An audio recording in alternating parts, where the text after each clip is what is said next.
வருஷம் தான் தைப்பூசம் கொண்டாடுறோம். ஆனா இந்த வருஷம் எதுக்காக தைப்பூசம் கொண்டாடுறோம்னு தெரிஞ்சுட்டு கொண்டாடுங்க. தை மாசம் வரக்கூடிய பூச நட்சத்திரமும் பௌர்ணமி திதியும் ஒன்னா சேரக்கூடிய அந்த நாளைதான் நம்ம தைப்பூசம் அப்படின்னு கொண்டாடுறோம். இந்த தைப்பூச தினத்துலதான் முதல் முறையா இந்த பூமியில நீர்லயும் நெருப்புலயும் இருந்து முதல் உயிர் ஜனிச்சதுன்னு சொல்றாங்க.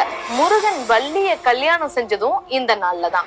ஒரு மாம்பழத்துக்காக கோச்சிட்டு முருகன் தேவலோகத்துல இருந்து கிளம்பி நம்ம பழனிக்கு வந்ததும் இந்த நாள்லதான். சூரனை வதம் செய்யறதுக்காக சக்தி கிட்ட இருந்து முருகன் சக்தி வேலை வாங்கினதும் இந்த நாள்லதான்.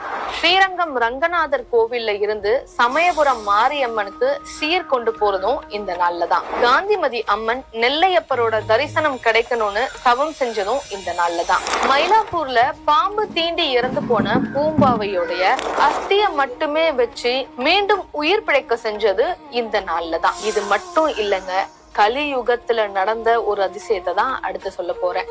அருட்பெருஞ்சோதி தனிப்பெருங்கருணைன்னு சொல்ல வள்ளலார் அவர்கள் இறைவனோட காற்றோடு காற்றா ஜோதி ரூபமா சேர்ந்தது இந்த நாள்லதான். இப்படி ஒண்ணு இல்ல ரெண்டு இல்ல பல விஷயங்கள் இந்த தைப்பூசத்துல நடந்திருக்கு.